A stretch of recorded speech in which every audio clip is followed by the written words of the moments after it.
Creepy true school lockdown stories. Schools are meant to be a place of learning and safety, but sometimes the unexpected turns them into scenes of pure terror. Tonight, we bring you 3 chilling true stories of school lockdowns that will make you question just how secure these halls really are. Turn off the lights, sit back, and prepare for the nightmares to begin. The Man in the Hallway, a school lockdown nightmare. It was a typical dull day in calculus class, Friday, 7th period, meaning the week was almost over and spring break was just around the corner. I could sense the restlessness in my classmates. Unlike many of my friends, we didn't have a test that day. Our laid-back teacher decided to play online games with us. While we were engaged in a brand logo quiz, the moment of chaos struck. Right after my friend answered a question, Adidas, which I remember vividly, the dean's panicked voice crackled through the loudspeaker. He urgently instructed all teachers to go into lockdown, and chills ran down my spine. Our usually relaxed teacher quickly turned off the lights and ushered us into the back corner of the room. We sat in silence for about 2 minutes before the usual buzzing from a panel in the back ceased, indicating that the school must have cut the power. We exchanged worried glances, realizing the seriousness of the situation. A few minutes later, we heard a man screaming at the top of his lungs in the hallway. 2 girls in our class began to cry, heightening our fear. As the screaming drew closer, the man started banging on the lockers, shouting, "I'll kill all of you!" At that moment, I truly feared for my life. My teacher shushed us as we looked around, gauging each other's reactions. The banging then shifted to our classroom door, prompting one of the crying girls to scream, "No!" The pounding intensified as the man yelled, "Open up!" Now, 2 girls were crying loudly. It felt like an eternity as the man pounded on the door, but eventually, he moved down the hallway, continuing his screams until we could no longer hear him. About 10 minutes later, though it felt like half an hour, the dean returned to the loudspeaker to explain the situation, which was surprising. He informed us that a mentally unstable individual had entered the building and assaulted the woman at the front desk, causing her to flee in terror. The staff was unsure if the man was armed. At that time, the school lacked security cameras or adequate protection, leaving it vulnerable to such incidents. The staff conducted a sweep of the hallways and classrooms, but could not locate him. The dean instructed teachers to resume classes while keeping all doors locked and not allowing students to leave for any reason. The most disturbing part was that one of the janitors found the man sleeping in a storage closet near the back of the school. According to rumors, a .44 Magnum was sticking out of his pocket. The janitor must have done something foolish, like leaving the closet door open, because by the time police arrived, the man had vanished. To this day, my entire class remains unaware if he was ever found, but I like to think he is receiving the help he needs. Trapped in the cafeteria, a stranger watching. My school had 2 lunch periods, the first for all 6th graders and some 7th graders, and the second for the remaining 7th graders and all 8th graders. The lockdown occurred in early October on an overcast, rainy day.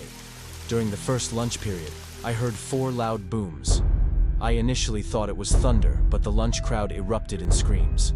I dismissed their panic as overreaction, but campus security soon entered, ordering everyone into the multi-purpose room. Those in line had to discard their lunches and come inside.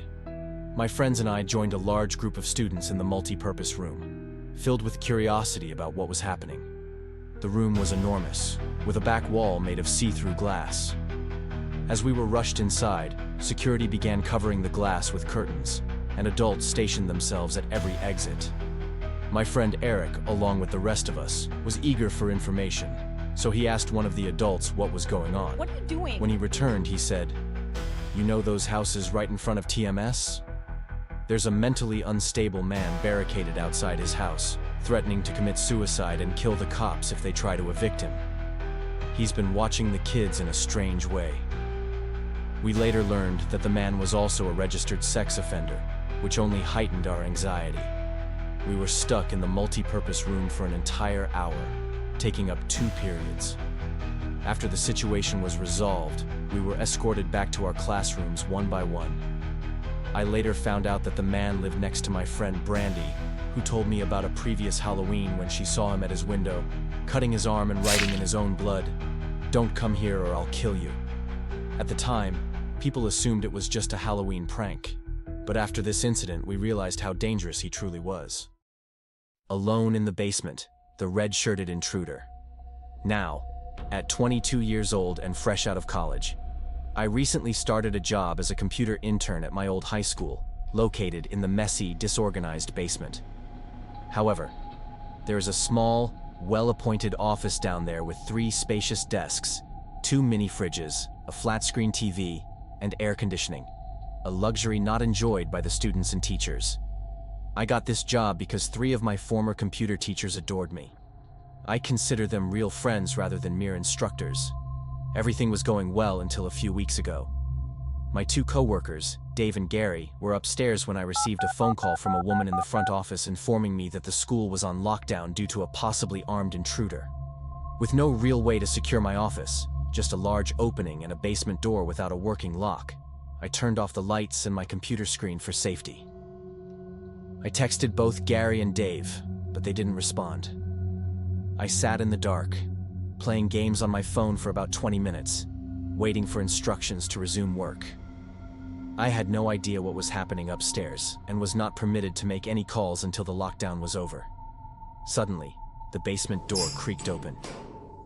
As footsteps approached my office, I pushed my chair away and crawled under my desk, paralyzed by fear. Someone entered the office without turning on the lights, leaving only silence. I felt that any sudden noise could cost me my life. Just then, my phone dinged with a text message, amplifying my panic. Footsteps drew nearer until I finally dashed out from under the desk, pleading for my life. A man in a red plaid shirt and a black cap grabbed my arm and pulled me up. "Hey, I'm just hiding down here with you. What's going on up there?" he asked. I whispered my question, but he ignored it, asking if there was an exit. I pointed one out, and before he could ask anything else, I demanded, "Who are you?" There was a brief silence before he explained he had come to pick up his son when a teacher told him to hide. I checked my phone and saw a text from Dave that read, "Dude, this is insane. Some guy with a gun shot Mr. Buckley. He's wearing a red shirt and a hat. Whatever you do, don't come upstairs." I was about to read that text aloud when I looked up and felt my stomach drop. The man caught onto my suspicious stare, and I panicked, running for the stairs. A gunshot echoed through the basement, and I heard a bullet ricochet off something metal in the darkness. Thankfully, I escaped upstairs just in time. Police were waiting at all exits, including the basement door, and apprehended the man the moment he opened it. Fortunately, our teacher, Mr. Buckley, survived the gunshot. It was later revealed that he and the assailant had some unresolved conflict, although the specifics were never disclosed. What we do know is that Mr. Buckley did nothing to warrant such a violent reaction. The sound of that gunshot will forever echo in my mind. These stories serve as a chilling reminder that danger can strike when we least expect it, even in places we consider safe. If you enjoyed these terrifying tales and want more real-life horror, don't forget to leave a like, share your thoughts in the comments, and subscribe to Lord of Nightmares for more spine-chilling content. Until next time, sleep tight if you can.